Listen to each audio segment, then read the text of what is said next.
Hi there, gorgeous, and a very happy Frugal Friday to you. If this is the first video you've seen from me, welcome. I make videos like this every Friday focusing on drugstore makeup. So if you'd like to be notified of new videos in the future, please subscribe, and thank you in advance if you do. I also make videos on Mondays and Wednesdays, and my regular friends here know that I'm 9 months pregnant.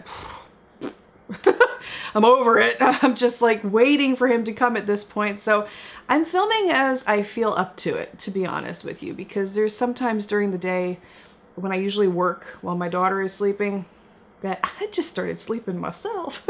So I haven't exactly been with the momentum that I've had before. So you'll have to forgive me until my son is born. I know a lot of you have been very supportive in that respect, and I thank you so much for being so understanding.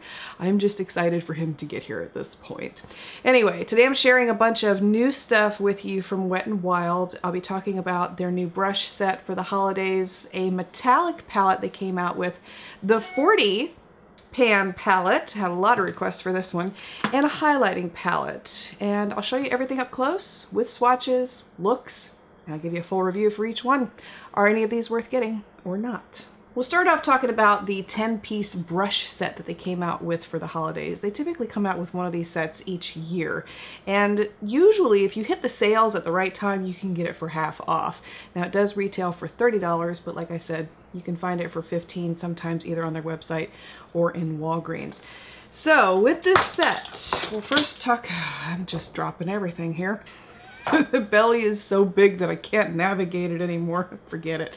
You get 2 eyeshadow brushes and 8 brushes for the face. So I'll start out by showing you the first one, which is a shader eye brush. Now this appears to be a flat brush that is good for applying eyeshadow onto the eye. I didn't have that experience with it, sadly, and when I tried to apply an eyeshadow with it, it ended up flinging it everywhere and didn't put any product on my lids whatsoever. So I was not happy with this brush at all. It would not be one that I would use in the future. The other one is a tapered blending brush, which is really nicely designed, but for me it's a little too flimsy to use for blending for crease work, and you can probably see that in the demonstration here. I usually like a denser brush for that type of application, and so this was not my favorite either.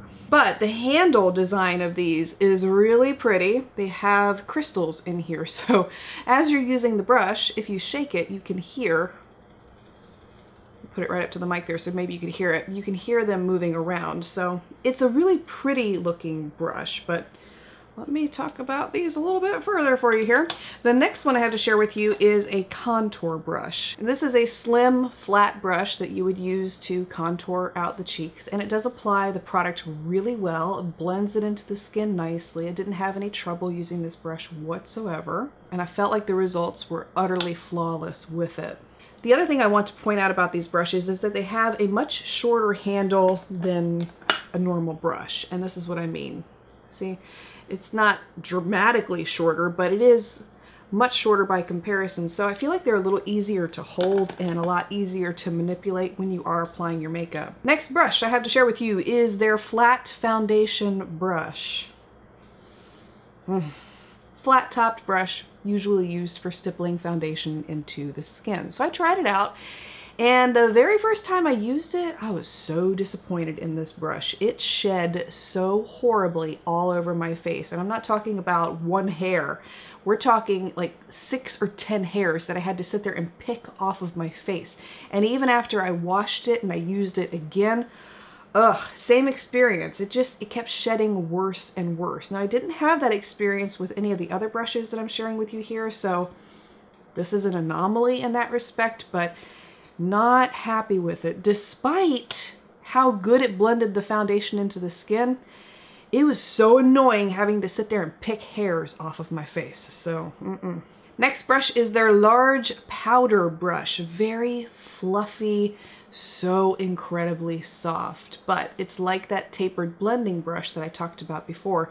Incredibly flimsy, not dense at all. So if you don't mind a brush that tends to flop around as you're using it, then it is a nice brush in that respect, but I usually like to have a more dense powder brush than this. It's not terrible. I'm not going to tell you it's a horrible brush because it's not. It just depends on your own personal preference. Next brush is their blush brush, and this is a little bit of a more dense brush compared to the one I just shared with you, and it is excellent for applying blush onto the cheeks. Picks up the color well, deposits it evenly. Didn't have any issues with this one at all. They also included this fan brush with the set, and this is a brush that I would usually use to apply highlighter on the tops of the cheeks, and so that was the way that I tried it out. And while it does apply highlighter nicely, again, it's a more flimsy design. It's not as dense as what I would typically like for a brush. It's not a horrible brush, it's just up to your own personal preference. The next one is the Fluffy Blending Brush. This is a more densely packed brush compared to the very first one that I talked about for eyeshadow application, and this would be one that I would use more so for my eyeshadow application as opposed to that brush. They also included a tapered highlighting brush as part of this kit. Now this is what I would usually use for a highlighter application, and I believe I have one from Wet n Wild previously also that I've really been loving. Yes, this one, the P75. You can see it's very similar to that one, so it's not a new brush by any means. It's just been made into a different color scheme, but I love this brush already for highlighter application, so when I saw that they had this one as part of the kit, I was already in love with it. Lastly, they have a concealer brush. Now, I don't apply my concealer with a brush, a sponge, anything like that. You know by now, if you watch my videos all the time, that I apply it with my fingers usually because that gives you the best results overall. So I didn't really go into the application with this one with high expectations, even though it did do a really good job of applying the concealer and blending it in, but I still feel like I like the application much better with my fingers. Again, not a horrible brush. Up to your own personal preference, but there you go. Overall, do I feel like this brush set is worth getting? I'm gonna say no, simply because I've experienced better from Wet n Wild, especially this set of brushes, the ones that had that metallic pink handle on them. I don't remember what this set was called, but these were really, really good, and I don't feel like this set matches up to that same quality. There were a lot of just not so good qualities in here, more bad than good in my opinion. So I would say save your money unless you absolutely have to have the little crystals in here and this design. I mean, they would look pretty on your vanity, and it is an inexpensive price, but other than that, as far as using them goes, I don't think that you would be extremely happy with them from a quality perspective, especially based on what Wet n Wild has been putting out previously, but that's my opinion. We'll next talk about the highlighting palette. I feel like this is a repeat. Don't you? I'm going to show it up close so you can see what I'm talking about. I feel like they put out the same palette last year. I could be wrong. It just looks very familiar to me. But as with all Wet n Wild highlighting products that I have tried in the past, this is excellent quality at an extremely affordable price point. And this retails for $10. Again, just like the brush set, you can find it for half off if you hit it at the right time, at the right sale. So it's incredibly inexpensive when you break it down that way. But if you're looking for a new highlighting product to try, I have always loved Wet n Wild's formula. And again, they hit it out of the park with this palette. You would not be disappointed in it. If you're looking for Christmas gifts for someone, they would love it too. Moving on to this metallic palette that they've just come out with. You get 15 eyeshadows total in this palette, all metallic finishes. Some of these apply extremely well on the eyes all by themselves, but for the most part, I did find that I had to apply them wet to get the most vibrancy, number one, and to eliminate fallout, number two. So keep that in mind if you do try these, but I do feel like you get a great range in here to choose from. I especially love this little blue down here at the bottom. This is a very pigmented, beautiful eyeshadow. And the best part is you can pair this up with other palettes that you have, other matte palettes, the 10-pan palettes from Wet n Wild, if you already have those too. This is, I feel like, a great palette to have if you want a little bit more color in your looks. And it is of sound quality. So it is one, if you've been interested in it, I would say check it out. I liked it. I think you would too. Finally, for the one you all have been asking for, the 40-pan eyeshadow palette. This is a massive palette to say the least, and you get a variety of mattes, shimmers in so many different colors within this palette. I feel like it's one of those great shade ranges that nearly every skin tone can find something that they will like within this palette, and that's extremely important, especially when we're talking about eyeshadow. The formula is good. It is a little different than the Wet n Wild eyeshadows that we've become accustomed to, especially if you have a lot of those 10 pan palettes. If you have the 32 pan palette that I talked about in last week's video, it's different compared to those formulas, just slightly. The mattes are really good. They're very pigmented, very creamy and smooth, easy to work with. Some of the metallic shimmer finish eyeshadows can be a little difficult to work with. And the other thing that I noticed too is that some of these eyeshadows do not come off on the eyes as they appear in the pan, so they are rather deceptive in that respect. And what I mean is, if you look at this eyeshadow right here, it's coming off as a light lilac when you look at it in the pan, but when you apply it on your eyes, it's a crumbly mess. It's hard to get it to show up, and it's hard to get it to apply evenly. It's just a hard eyeshadow to work with, and that was the case with a few of these in here, so I was really disappointed to see that. Same can be said for this eyeshadow here on the bottom. This was one that I thought was going to be extremely beautiful, and it looks like it's going to be a medium blue-green. It's not. It comes off as a very deep dark blue with no dimension in it whatsoever, and I was really disappointed to see that. So that seems to be a theme with a lot of the eyeshadows in here, is that they're not true to pan, which is rather sad to see. I did create 3 looks with this palette so you could get an idea of what the eyeshadows look like on application, and if you already own it, if you need some inspiration, then I hope you will find one of these looks helpful. So for the first one that I have to share with you, I took the light brown and the medium brown from this palette. I first used the light brown to define the entire crease, so I applied this all over the crease area, carrying it very high towards the brow bone. And then I went back with that medium brown and I used this to define the crease, bringing it much lower than the first crease color that I had applied. And you can see what I mean here with these matte eyeshadows. No problem with application. One swipe of the eyeshadow and you have instant color payoffs. Then I took this light golden shade from the palette and applied it onto the inner 2/3 of the lid.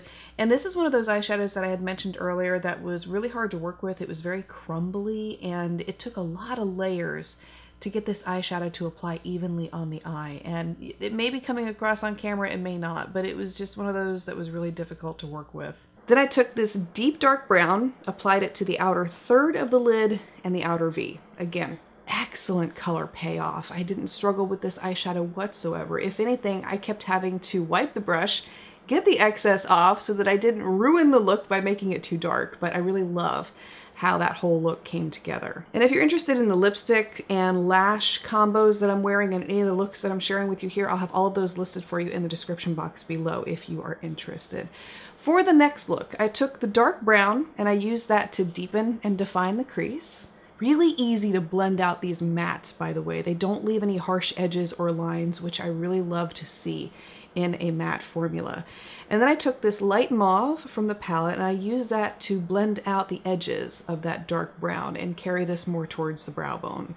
Going back with that dark brown, I applied this to the outer 1/3 of the lid and the inner 1/3 of the lid. A very little amount required for this step. If you apply too much, you can end up overpowering the look. And because it's such a richly pigmented eyeshadow, you really do not need much for application. Taking this light pink from the palette, I applied this to the middle of the lid. And I did have to apply this one wet, even though I first applied it dry, and it looked really good like that, but I wanted it to be a little more intense, so I ultimately did apply it wet. Again, another beautiful look that's pretty easy to achieve with this palette, thanks to the excellent pigmentation that you get with those eyeshadows. For the last look that I have to share with you from this palette, I took the light camel eyeshadow and applied this into the crease. Beautiful cool toned neutral, not too warm, not too cool. I feel like it's a perfect color, especially for the other colors that I'm going to be combining together in this look. And then I went in with that deep teal green to deepen and define the crease and begin to bring some color into the look. Taking that dark blue eyeshadow, I applied this on the outer 1/3 and I also carried this up into the outer V. And this was the eyeshadow that I talked about earlier that appears to be a medium blue green in the pan. It looks so beautiful, but when you apply it on the eyes, a lot of that dimension gets lost and it just looks like one big dark color, sadly. Even though it goes really well with the look, it was just disappointing to see that. And then finally, I took this really light seafoam green and applied this on the inner half of the lid and blended it back into that blue. And this palette retails for $20, but I did see it on Wet n Wild's website the other day for $10. So if you hit the sale at the right time, you can get it for a very affordable price point, especially for having 40 eyeshadows within this palette. And remember, Black Friday is coming too, so you might be able to snag this one at a really great deal. Do I feel like it's worth getting? I'm going to say yes. Despite the fact that there were a few eyeshadows in here that were of poor quality and didn't match up with Wet n Wild's traditional quality, there are more good in here than bad. There are probably about, I want to say 4 or 5 eyeshadows that disappointed me, but for the most part, the matte formula is really good. And a good majority of the shimmers are really good too. So if you do get this one, I don't feel like you would be horribly disappointed in it. You may find a few that you don't like, but overall, I do feel like it is a good buy, especially at this price point. So if you are interested in any of the products I shared with you here today, I'll have all of them listed and linked for you below. You can also find them in Walgreens stores. I have not seen them in my local stores personally just yet, but they may be popping up with all the holiday sets that are coming. So keep an eye out there if any of these interest you. Thank you so much for being here, for taking the time to watch. I want to wish you a wonderful weekend ahead. Baby watch.